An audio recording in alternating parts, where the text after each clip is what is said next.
Hey, so this is the 50th episode of the podcast. So today I'm sharing the biggest lessons that I've learned from doing 50 episodes. So even if you don't have a podcast or ever even plan to have one, there are nuggets in here that I know you can apply to your consulting business. All right, let's go.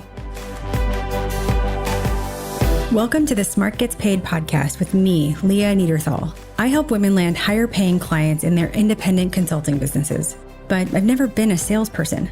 My background is in corporate marketing, and when I started my first consulting business, I learned pretty quickly that it's about 1,000 times harder to sell your own stuff than it is to sell someone else's. So I taught myself how to do it, and I created the sales approach that I now share with my clients, so they can feel more comfortable in the sales process, get more of the right clients, and get paid way more for every client contract. So whether your client contracts are $5,000, $100,000, or more, if you want to work with more of the clients you love, do more of the work you love, and get paid more than you ever thought you could, then you're in the right place. Let's do it together. Thanks for tuning in, and don't forget to rate, review, and share.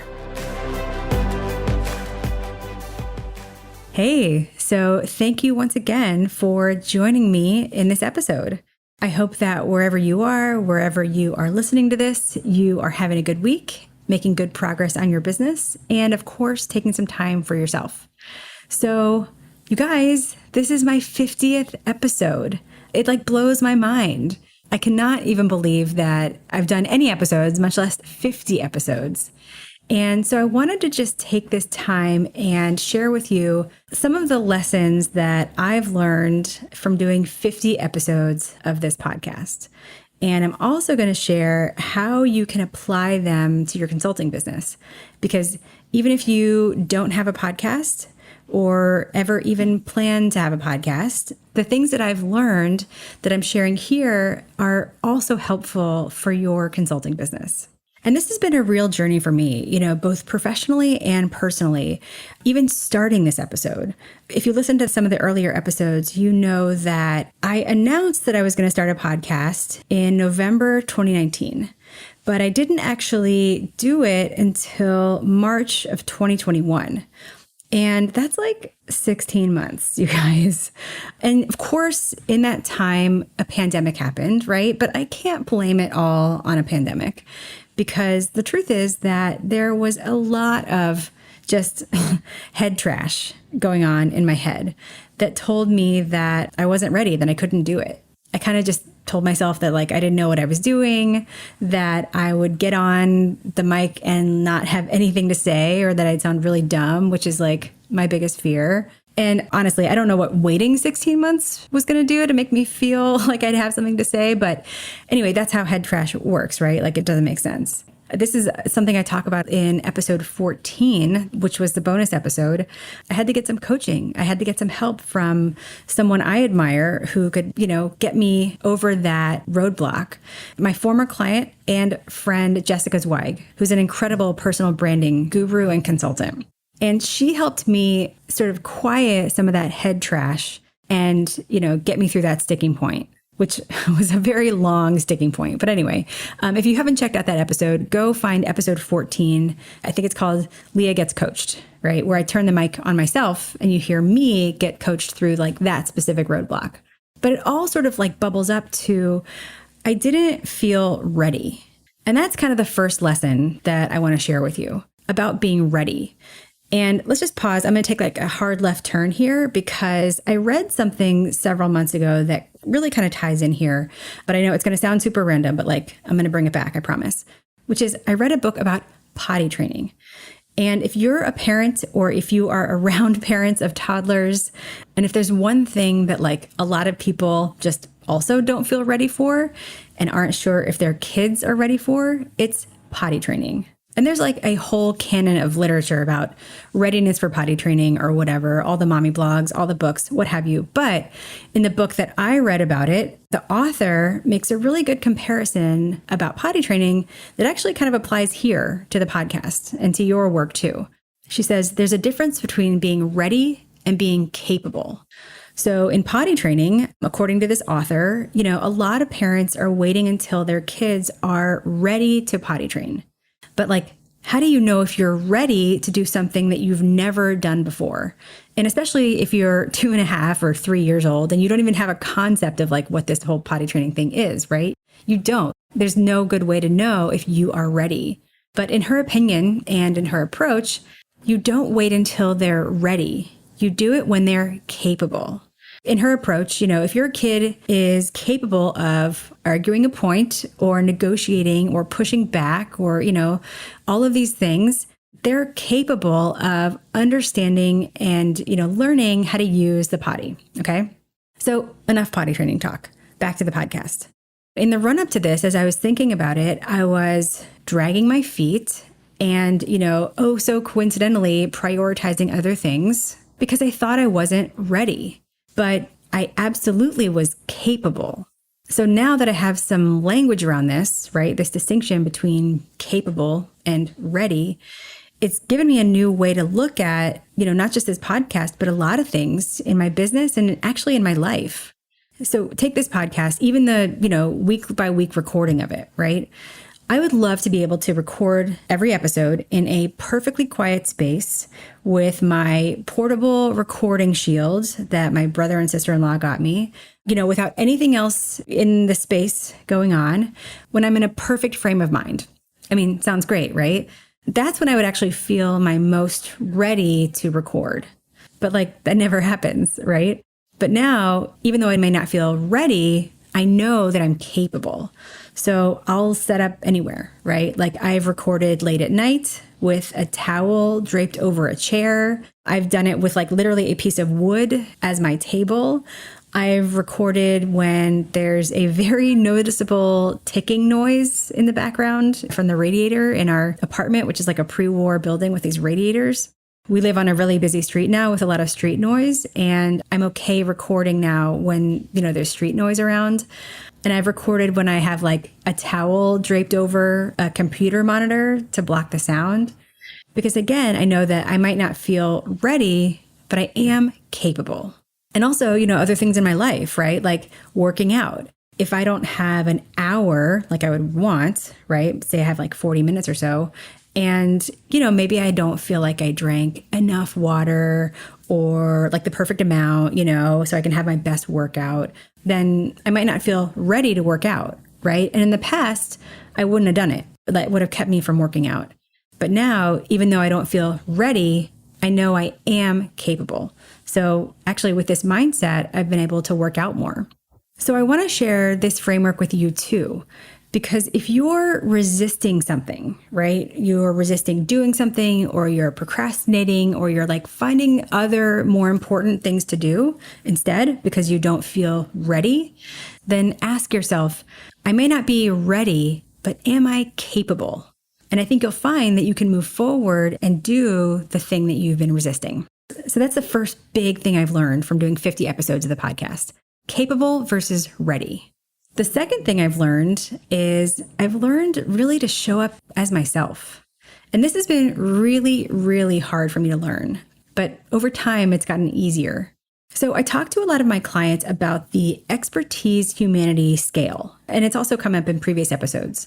And it kind of goes like this. Whenever we show up anywhere, whether it's online or in person, we are somewhere on the expertise humanity scale.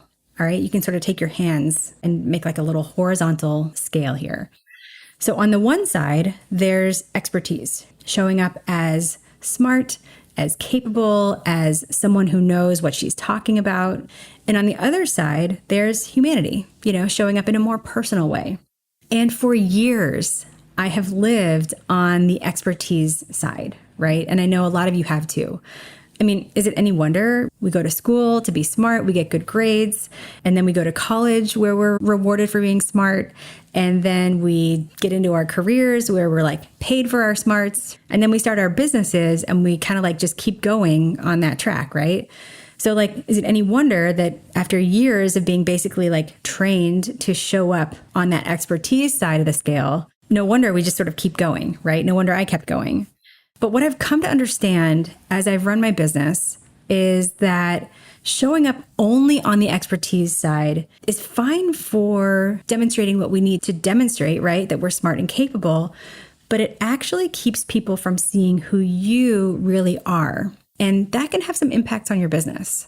And so like, even though I knew that, right? I knew I should show up more on the humanity side, like in theory, it was really hard for me to do in practice. Because like you, I've always felt valued for my smarts, right? Like it's in the name of the company, right? Smart gets paid. And I felt like if I showed up as myself, well, for one thing, I thought that you could only show up on the expertise side or only show up on the humanity side. So I thought that if I showed up not as an expert, right, not in my smarts, well, for one, people wouldn't think I was smart. And also they might not like me. And I really have to credit two people for showing me that it's not all or nothing, that there is that scale of expertise and humanity. And they really helped me move from all expertise into more of that middle zone. First, you heard me mention my former client and friend, Jessica Zweig, and also one of my team members, Shiley Hakimian, who has an incredible way of showing up just unapologetically as herself, which is incredible. And she's continually, for the past few years that we've worked together, encouraged me to show up as myself and really show up on more of that humanity side. She has been such an incredible cheerleader to me, and now she does the same thing with members of the Academy, where she's encouraging them to show up as themselves too. So I have to thank Shiley for that. So this podcast has been an exercise in moving from all expertise more to the humanity side of that expertise humanity scale. And honestly, like when I first started the podcast, I thought that would be like the least interesting part of the podcast, right? Because obviously I thought if you're listening to a podcast about how to get clients, I kind of assumed that you really only want to hear the learning and like what to do and the strategies and stuff, right? But I have been so pleasantly surprised and really humbled by the response to the things that I am sharing with you as I pull myself over to the humanity side. So like one time I spoke for a group of women attorneys who they were asking like how my son was doing, and they wanted to send him a toy because they heard me talk about him on the podcast. And they did. Like, you guys, they sent him the best gifts. I've had women ask, how it's been since I moved back to Brooklyn, and talk about how stressful moving has always been for them. And then someone joined the Academy recently, and as we were emailing about, some of the details, she sent me this email. I'm going to read it verbatim. She said, "The main reasons why I'm interested in your program," and then 4 bullet points: for women, for consultants, focused on sales skills and systems, and wraparound support for participants. And just side note, that's all stuff that's like on the website, right? And then she goes on, "Through listening to your podcast since episode 1, I've learned more about you. Some reasons why I'm interested in working with you specifically." And then you guys, this list like blew my mind. She said, "You nerd out on books and theory and find ways to apply that to real life. You're open about loving your children, but also loving to work. You talk about how fantastic your wife is. You hate Trump and love RBG. You love living in the city. You're trying to reduce spending money with companies like Amazon and trying to buy more locally or buy small. And you enjoy being active." She says, "I identify with so many of these things. So often, some of those things have made me the odd one out. And it's fun/refreshing/relieving to see those things being true for you too." And then her email also said, "So how do I sign up?" Which was like the icing on the cake, because now we get to work together. So how can you apply this to your consulting business? To the extent that you can, show up as yourself. Check in with yourself. Ask yourself, where am I right now on the expertise humanity scale in this moment, right? And can you move a little bit more towards humanity? Because we have to also think about our clients, right? Whether the women that I work with or the clients that you're working with, your clients want to know you. Even when you're selling into companies, you're selling into people at those companies. So as you're posting on LinkedIn or writing your newsletter or even having calls with potential clients, let your clients see the real you.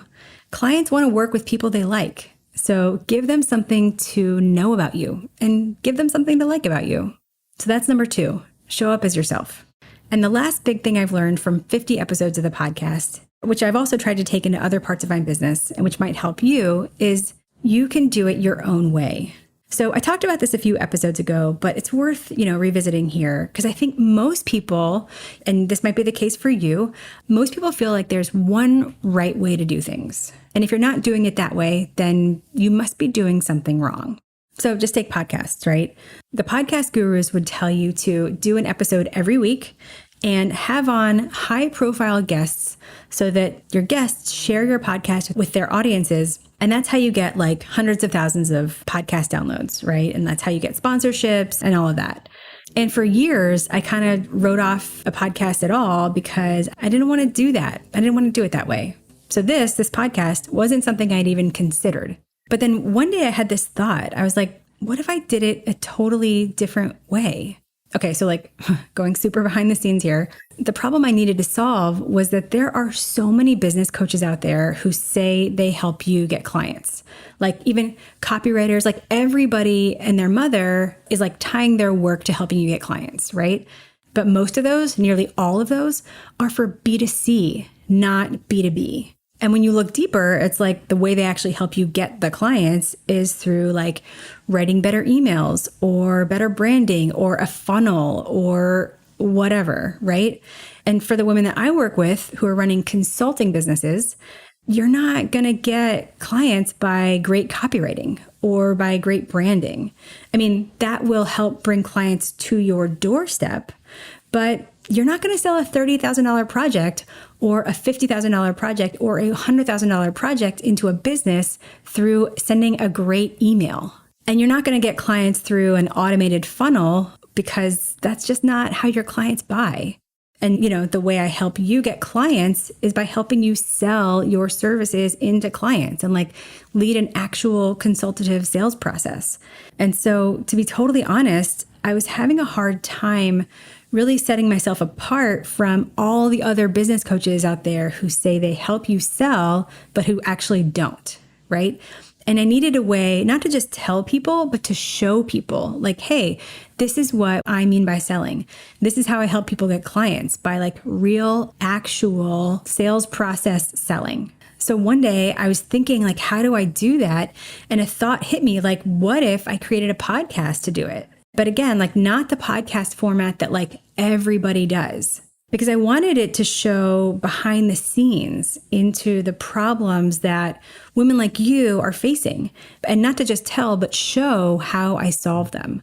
But to do that, the guests had to be anonymous because they were my real clients. And even, later on when I added some guests that were named, that weren't anonymous, there are people like authors and professors, because I totally nerd out on that stuff and how you can apply their teachings to business. So I kind of just went against everything that the podcast gurus would tell you to do. But I don't want you to think that like once I made that decision, I never felt any pressure to do things the way you're supposed to. Because like I'm somebody who I read the instructions before I do something, so I know I'm doing it right. Like I want to do things the right way, the way you're supposed to. And that force is like very strong in me. And so that tendency reared its ugly head, even when I was thinking about other parts of this, like how often to release the episodes. Because when I was first thinking about starting the podcast, the idea of signing up to do a weekly podcast from like now until eternity, it just freaked me out. Like it was definitely one of the reasons why I didn't start the podcast for so long, because I just didn't want to sign up for that. But then one day it sort of hit me. I was like, what if I did it in a season? Kind of like TV, like a season of 12 episodes. And if it sucks or if I hate it, I don't have to do a season 2.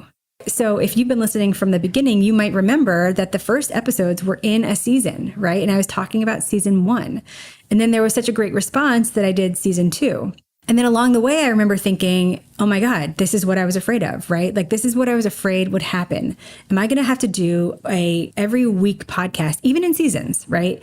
Am I going to have to do this forever until the end of time? And then as I was kind of mulling it over, this thought hit me. It sort of came to me that said, you can do it every other week. It was like this voice from somewhere else. And like, even as I'm saying it now, like, realizing that you can do a podcast every other week instead of every week, like it doesn't sound groundbreaking. This is not groundbreaking stuff. But again, when you're somebody like me who tends to want to follow the rules, that thought of, you can do it every other week, that was like an instant mindset shift for me. Honestly, it was instant relief. And I felt like I could go forward with a manageable schedule that lets me do the podcast and serve my clients without having to take on too much and burn myself out. So as time has gone on and I've been doing this podcast, that mindset shift has morphed from I can do this my way to how do I do this my way?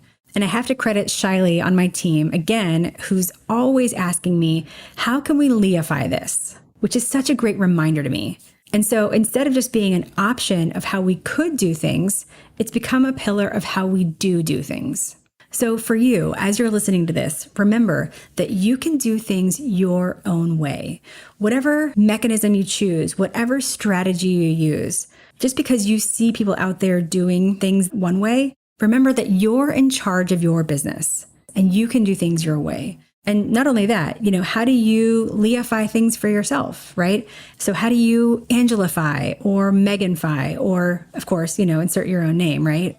Just to make sure that you're doing things your way with your personality and that works for you.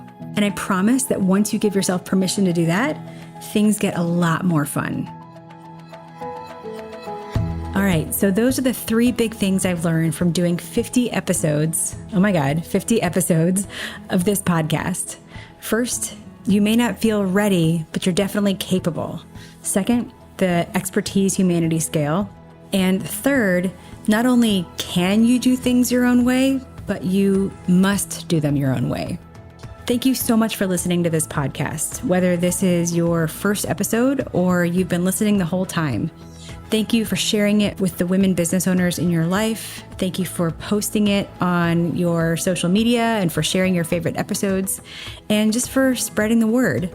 And I want to send an especially heartfelt thank you to my clients who have allowed me to share our conversations with you as podcast episodes. I am so grateful that you have helped and inspired so many women who are listening.